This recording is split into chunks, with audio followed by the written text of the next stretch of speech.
Olá! Nesta aula nós vamos estudar sobre a obrigação tributária. A obrigação tributária, ela tem os elementos definidos no próprio Código Tributário. O primeiro elemento da obrigação tributária é o sujeito ativo. Ele está delimitado nos artigos 119 e 120 do Código Tributário. O segundo elemento é o sujeito passivo. Está também regulado nos artigos 121 a 123 do Código Tributário.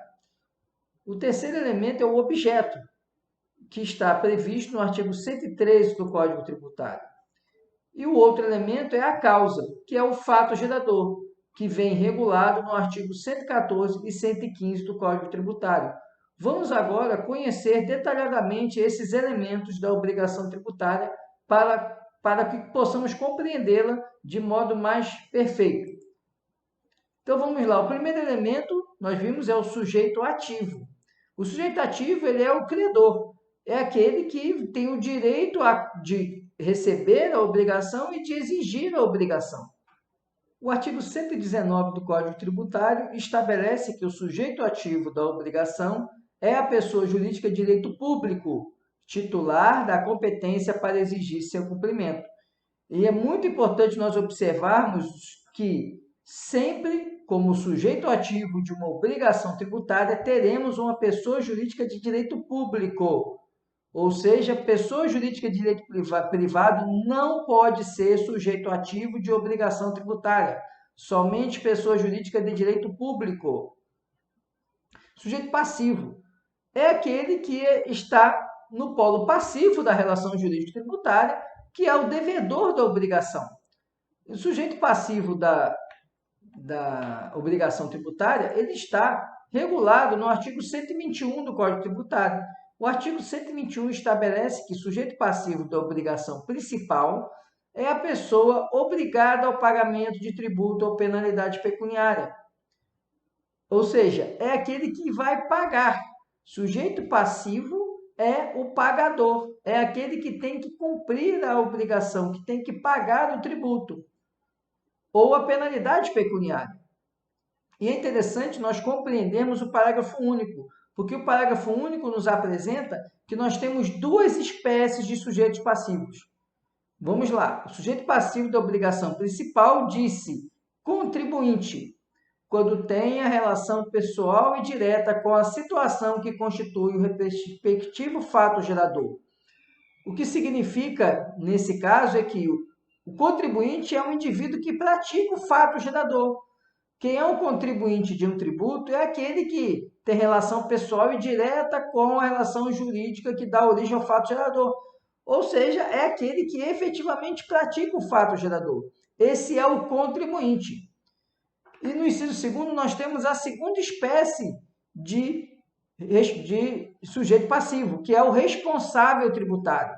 O responsável é aquele que, sem se revestir da condição de contribuinte, ou seja, que não pratica o fato gerador, sua obrigação decorre de disposição expressa de lei. Então, contribuinte é aquele que pratica o fato gerador. E responsável tributário é aquele que não pratica o fato gerador, mas a lei impõe a ele o dever de pagar o tributo. É interessante, e nós veremos mais à frente, que o responsável tributário, embora ele não pratique o fato gerador, ele possui uma relação jurídica com o contribuinte, que o coloca nessa condição de responsável. Mas ele não tem relação pessoal e direta com o fato gerador, com aquela situação jurídica que desencadeia o fato gerador. Por isso que ele é responsável, ele não é um contribuinte. Então, contribuinte é aquele que pratica o fato gerador. E responsável é aquele que não pratica o fato gerador, mas que a lei impõe a ele o dever de pagar o tributo. O artigo 122 ele ainda nos fala do sujeito passivo da obrigação acessória. Nós temos a obrigação principal e a obrigação acessória. Na obrigação principal, nós já vimos fato gerador de obrigação principal. Na obrigação principal é aquela que nós temos a obrigação de pagar o tributo. Então, toda vez que eu falo em obrigação principal, eu falo em pagar tributo ou multa tributária. Obrigação acessória são aquelas obrigações de fazer ou não fazer que decorrem da lei tributária no interesse da fiscalização e da arrecadação. Então, tudo aquilo que for obrigação de fazer ou de não fazer, que não seja pagar tributo, é obrigação acessória. O artigo 122 nos diz que o sujeito passivo da obrigação acessória é a pessoa obrigada às prestações que constituem seu objeto, ou seja, é quem tem que cumprir aquele fazer ou aquele não fazer. É o contador que tem que encaminhar as declarações de seu cliente, de seu contribuinte. É a empresa que tem que emitir documento fiscal. Tudo isso é obrigação acessória. O sujeito passivo é quem tem que cumprir essa obrigação acessória. E o mais importante desse nosso estudo, dessa nossa aula, está aqui no artigo 123. Olha o que ele fala: salvo disposição de lei em contrário, as convenções particulares relativas à responsabilidade pelo pagamento de tributos não podem ser opostas à fazenda pública para modificar a definição legal do sujeito passivo das obrigações correspondentes. O que ele quer dizer aqui é: os particulares, eles firmam contratos, mas esses contratos não têm força de alterar o sujeito passivo de uma obrigação tributária prevista em lei. Por quê? Nós temos que lembrar que o direito tributário, ele se atrela aos princípios do direito público, indisponibilidade do interesse público, supremacia do interesse público sobre o privado. Portanto, os contratos, as convenções particulares, não podem alterar o sujeito passivo tributário. Aí vocês vão pensar: poxa, mas o meu contrato de locação diz que eu sou obrigado a pagar o IPTU do meu apartamento.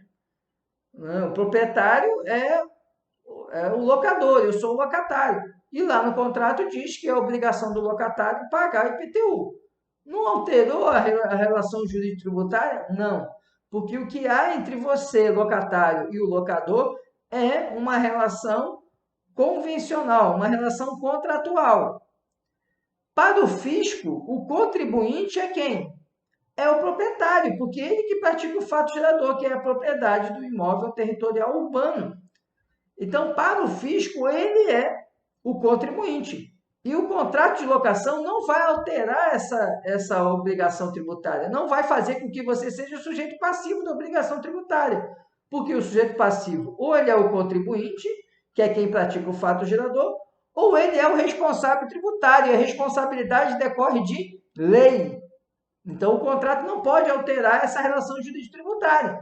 Significa, então, que eu não preciso pagar o meu IPTU? Não, significa que o fisco não vai cobrar de você.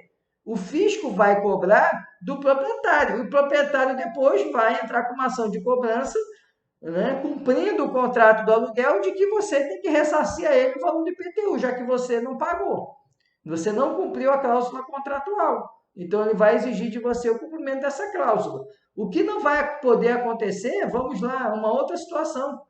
O seu senhorio, né, o locador do imóvel que você reside, ele recebe a cobrança do IPTU e diz: não, mas eu não vou pagar porque quem tem que pagar é o Marcelo, porque o Marcelo é que é o locatário. Aí ele vai lá na Receita Estadual, na Secretaria de Fazenda Municipal, e diz: olha, eu não vou pagar o IPTU porque tem esse contrato aqui. E em razão desse contrato, quem tem que pagar o IPTU é o locatário, que é o Marcelo, por exemplo. O que o fisco vai fazer? O fisco vai dizer: meu senhor, lamento muito, para fins tributários, a relação contratual não pode alterar a relação jurídico-tributária. Portanto, para fim de cobrança de tributo, eu vou cobrar de você, que é o proprietário.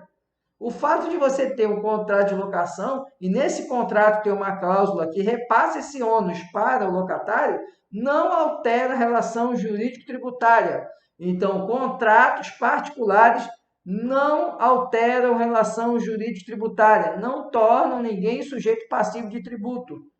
Porque o que vai ser sujeito passivo é, primeiro, o contribuinte, que é quem pratica o fato gerador. Segundo, aquele que a lei determina o pagamento de tributo na condição de responsável. Portanto, mais uma vez, o contrato ele não pode alterar essa resolução, essa relação jurídico-tributária. Vamos ao objeto. Qual é o objeto da nossa obrigação? O objeto é a prestação a que se submete o sujeito passivo diante do fato imponível. Então, surge ali o fato gerador, através da conjugação do fato jurídico com a hipótese de incidência. Acontecendo isso, você tem o surgimento da relação jurídico-tributária. Essa relação tem um objeto. E qual é o objeto? É a obrigação que vai ser prestada, que pode ser principal ou acessória. O que é a obrigação principal? O nosso artigo 113 fala. Obrigação principal é aquela que surge com o fato gerador e tem por objeto, olha, o pagamento. Por isso que eu falei, a obrigação principal é sempre pagar. O pagamento de um tributo ou de uma penalidade pecuniária. E mais, o que ele fala aqui, o artigo 113? Que a obrigação ela se extingue junto com o crédito. Quando formos estudar crédito tributário e a extinção do crédito tributário, veremos que a extinção do crédito tributário leva à extinção da obrigação tributária. É o que ele está dizendo aqui. A obrigação principal surge com o fato gerador. E o objeto dela é pagar tributo ou multa tributária. E ela se extingue com o crédito tributário. Extingue-se o crédito tributário, que nós vamos ver como ele surge. Extingue-se o crédito tributário, extingue-se a obrigação principal. E o que é obrigação acessória? É aquela que decorre da legislação tributária e tem por objeto prestações positivas ou negativas que estejam previstas na legislação tributária que sejam no interesse de arrecadar ou de fiscalizar. E aí é importante atentar que na obrigação principal é uma obrigação de pagar tributo ou pagar multa tributária.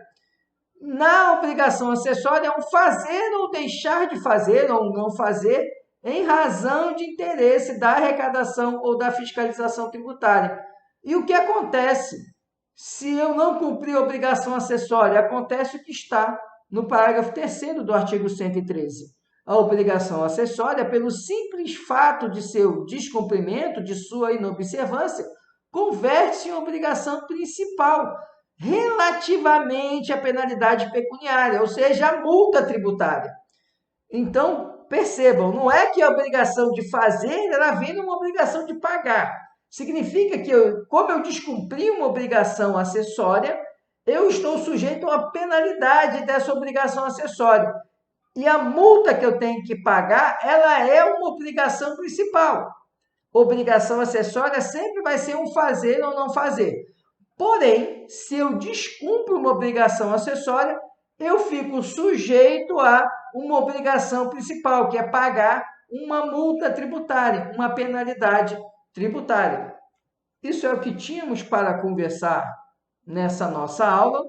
Eu vou agora para o quadro fazer uma explicação a vocês através de um fluxograma sobre a obrigação tributária, sobre tudo que estudamos até agora, hipótese de incidência, fato gerador, obrigação tributária e os elementos da obrigação tributária. Vamos fazer isso para aclarar melhor os conceitos dessa aula. Vamos agora ao quadro, prosseguir no nosso estudo.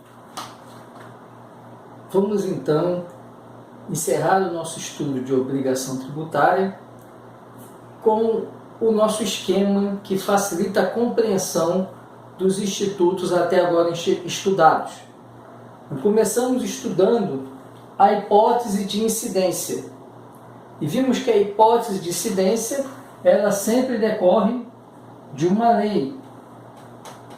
Haverá uma lei ordinária ou lei complementar que vai instituir um tributo e, ao instituir o tributo, vai definir quais são as situações jurídicas que, se acontecerem, vão gerar a obrigação tributária. A hipótese de incidência, portanto, é apenas algo abstrato, algo que está na lei. A partir do momento que acontece um fato jurídico ou um negócio jurídico, aquilo que até então era abstrato acontece no mundo real.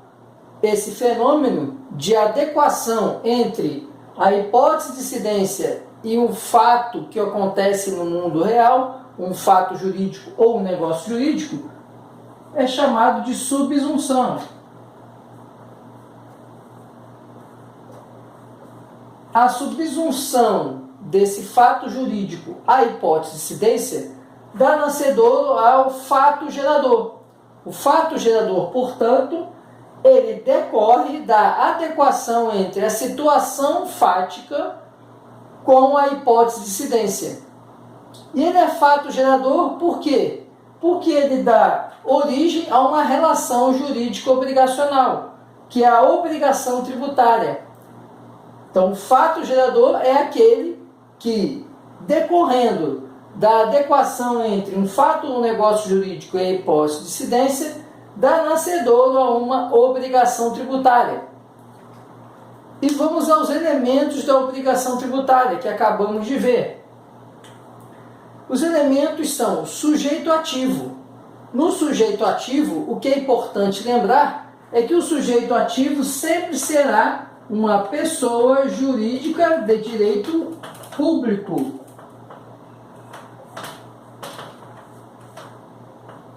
Sempre será uma pessoa jurídica de direito público.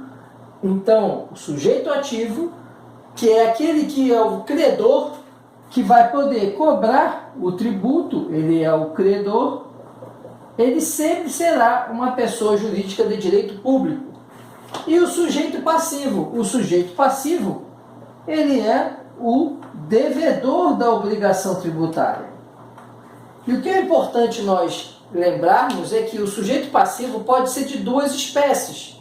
Ele pode ser contribuinte ou ele pode ser responsável. Qual é a distinção entre um e outro? O contribuinte é aquele que pratica o fato gerador. Ele tem relação pessoal e direta com o fato gerador, como diz o Código Tributário. Portanto, ele é aquele que pratica o fato gerador. E o responsável tributário é aquele que a lei determina que ele pague o tributo. Então, a responsabilidade tributária decorre de uma imposição legal, enquanto o contribuinte decorre da própria prática do fato gerador. Temos ainda o outro elemento, que é o objeto. O objeto, ele vai ser uma prestação. E essa prestação, ela se desmembra em duas possibilidades. Ela vai ser uma obrigação de pagar, e nesse caso, ela será uma obrigação principal. Por isso que eu botei o cifrão aqui. Falamos de obrigação principal tributária quando for pagar o tributo ou pagar uma multa tributária. Teremos então uma obrigação principal. E obrigação acessória, a prestação pode ser um fazer ou não fazer. Obrigação acessória é aquela prestação que se traduz num fazer ou não fazer no interesse da arrecadação ou fiscalização. Só relembrar os exemplos: emissão de nota fiscal, entrega de declaração, preenchimento de livros contábeis. Isso tudo são obrigações acessórias, porque são elas que vão auxiliar a cobrança de um tributo. E a obrigação principal é sempre pagar o tributo ou pagar uma multa tributária. Espero que tenha ficado claro para todos. Muito obrigado e até a nossa próxima aula. Se você ficou com alguma dúvida do conteúdo que foi apresentado nessa videoaula, deixe sua pergunta aqui na minha caixa de perguntas do meu Instagram, que ela será respondida, ou pelo próprio Instagram, ou então numa outra videoaula que eu esclarecerei a sua dúvida. Não fique com dúvidas. Muito obrigado.